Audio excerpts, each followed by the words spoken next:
Now we move to the next. Tautenhahn is assistant at the University in Berlin, and she's going to talk about risk factors for calf mortality and poor growth of dairy heifer calves in Germany. The floor is yours. Thank you. Thank you very much. Good morning, ladies and gentlemen. I'm very pleased to be able to present our results today about our study that is called Risk Factors for Calf Mortality and Poor Growth of Dairy Heifer Calves in Germany. Good calf health is essential for good milk production, especially on the lifetime milk production. And calf health as well as animal welfare can be assessed using calf mortality rates and average daily weight gain till weaning. And it can be improved by changing farm management practices. So the aim of our study was first to investigate calf mortality rates and average daily weight gain till weaning in young dairy replacement heifers in Germany, and to find factors associated with the risk of mortality and of poor growth on a herd level basis. Therefore, we visited 50 dairy farms in northeastern Germany just for one day. And those farms had a mean cow number of about 450 cows. At first, we started the day with a questionnaire with the farm manager about dry cow management, labor management, colostrum management, feeding and housing management, and calf health management. And afterwards, we tried to, we assessed animal welfare using the Animal Needs Index for calves from Sundrum et al. And we used those data to identify factors that can compromise calf health. On the other side, we did some testing at the animal level. We asked farmers to collect colostrum from the first meal of newborn calves. And those colostrum we checked for quality using a Brix refractometer. Then we took blood samples from calves in the first week to check for failure of passive transfer. Therefore, we measured total protein in serum, and calves that had a total protein in serum under 55 grams per liter had FPT. In the 12th week of life, we took blood samples to check for metabolic status. Then we collected fecal samples in the 2nd and 3rd week of life and did an antigen ELISA on rotavirus, coronavirus, E. coli, and Cryptosporidia. And then we did heart girth measurements in the 4th, 8th, and 12th week of life. And we used this to calculate average daily weight gain from birth till the 4th, 8th, and 12th week of life. And then we asked farmers to also measure heifers for the first breeding. Then we got a huge data set, and we had to do a lot of statistics on it. And we did descriptive analysis, and then we eliminated possible factors that had missing variants and too much missing data. The remaining variables, we checked the correlation using the Spearman's rank correlation coefficient, and if the correlation coefficient was over 0.6, we just selected one of those factors. And then we did a univariable analysis for calf mortality, and then one for average daily weight gain at weaning, and just factors that had a p-value under 0.2 qualified for the multivariable analysis. And we had 14 factors for calf mortality and 23 for average daily weight gain, but we could just include a maximum of 7 variables each. So we choose the one with the lowest p-value. And then we did multivariable analysis for calf mortality, binary logistic regression, and for average daily weight gain, a linear regression model. I skipped the next. And now to the results for calf mortality first. We had a range of calf mortality on the farms between 0.0 and 17.7%, with a median of 5%. and we classified farms with 5% or lower calf mortality as low calf mortality farms, and with more than 5% as high calf mortality farms. Now I will show you the results of the univariable analysis for calf mortality. And because of time reasons, I will just show you the results of the 7 variables that qualified for the multivariable analysis. The first one we got here is average daily weight gain at 12 weeks of life. And there you can see that farms that have a low calf mortality have higher weight gains than farms with a high calf mortality. Then with the FPT, farms that had over 25% of the calves with FPT were supposed to have a problem with the colostrum management. And there you can see that farms that have problems with the colostrum management have a higher risk to be a farm with high calf mortality. Now, from the labor management, we have 2 factors remaining. First, the disinfection of the calving pen. And there we have 3 categories: farms that never do a disinfection of the calving pen, farms that do sometime at the year a disinfection of the calving pen, but not against Cryptosporidia, and then the farms that do a disinfection against Cryptosporidia in the calving pen. And there you can see that farms with low calf mortality disinfect less than farms with a high calf mortality, probably because they don't have as much as problems with neonatal diarrhea in calves. Then we had the factor localization of the calving pen to isolation box for sick cows. There we have 3 categories as well.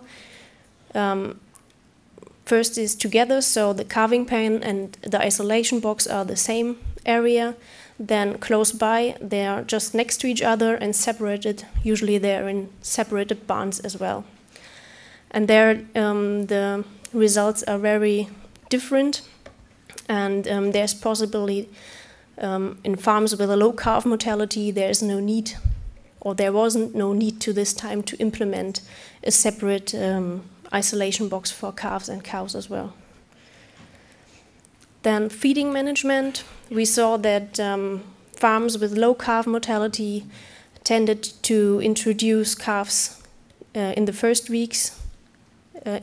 week to water, and the same with hay. So farms that gave hay to the calves in the first 7 days of life had a lower calf mortality than the other farms. And farms with a high calf mortality used more halofuginon lactate. But we don't see this factor as a risk factor, more that farms that have calf diarrhea because of Cryptosporidia use more halofuginon lactate than the other farms. And from those 7 factors, 2 remained in the model. And those 2 factors, high percentage of calves with FPT and the use of halofuginon lactate, explained 37.6% of the variation between farms with low and high calf mortality. So the model could have been better, so we missed a lot of factors that explain calf mortality. Now the results for the second variable, multivariable analysis on average daily weight gain. Here you can see the results of the average daily weight gain for the 4th, 8th, and 12th week. Here, here, here, and here. And for the 4th week, you can see that average daily weight gain is mainly under 500 grams per day. That is very poor growth. And as they get older, they tend to gain more weight because they feed more solid feeds. But you can see with a very optimal weight gain of over 900 grams per day. Here, most of the farms achieving this at the 4th week of life because they introduced them to ad libitum milk feeding. Now the 7 factors that qualified for the multivariable analysis were the score for supervision of calves that we got from the animal needs index of calves And there you can see that farms that had a high score in this, containing, for example, cleanliness of the feeding places, of the animals, of the whole area, supervision of the calves, they had higher weight gains than the other farms. Then we had the incidence of milk fever. Farms with a high incidence of milk fever had higher weight gains. That was surprising because we thought that would be the other way around. There are two possible explanations. One could be that the farms with a higher incidence of milk fever have more older cows, providing better colostrum, so that the calves have a better start in life and gain more weight. Oh, okay. And another explanation could be that farms with a lower incidence of milk fever do possibly questionable prevention methods for incidence of milk fever, and therefore calves suffer from it and maybe have lower weight gains. Then we have cleaning of the calving pen. Cleaning the calving pen for at least once weekly, they had lower weight gains. Then the most important for average daily weight gain is the feeding management. So when they get introduced to concentrates in the first 14 days of life, they have higher weight gains. And the more concentrates they consume at weaning, the higher the weight gains are. And now the last two factors is the mucking out frequency in group boxes. So in the first, if they muck out very frequently, they have lower weight gains. And the same for relocation frequency from birth to weaning. The more they shift the animals around, the lower the weight gains are. And both factors could be explained by stress to the animals, and therefore they have lower weight gains as the other farms. And in this model, we had 3 factors remaining in the multivariable analysis, and those 3 factors explained 72.8% of the difference between those farms with good and poor average daily weight gains. So this is a way better model than the other one. And yeah, those are the 3 remaining factors. And now I rush to the conclusions. We see that we have still a lot of potential for improving calf health in dairy industry. And the most important risk factors concerning high mortality and or low weight gains are failure of passive transfer, poor condition of calves, a late access to concentrates, water and hay, as well as the amount of concentrates, poor hygiene and a long stay of calves in calving pens, stresses like relocation and mucking out boxes in group pens, a low incidence of milk fever, and of course a high frequency of disease and poor supervision. Thank you very much for your attention, and I'm open for questions.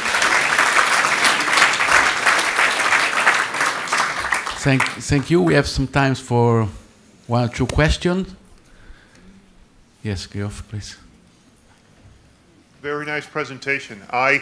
I saw similar data out of New Zealand a couple of years ago. I think it's published in the Veterinary Journal. Instead of looking at risk factors for mortality, they were looking at risk factors for diarrhea. And one of the most significant risk factors they found was sex of the person taking care of the animals. Very high risk with male, very low risk with female. Do you have any feel, obviously you may not have collected data on this, but do you have any feel for whether that might have played a role in this study?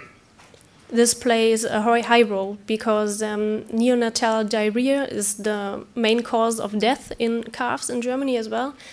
And the problem in our study was that we couldn't get reliable data on the health events.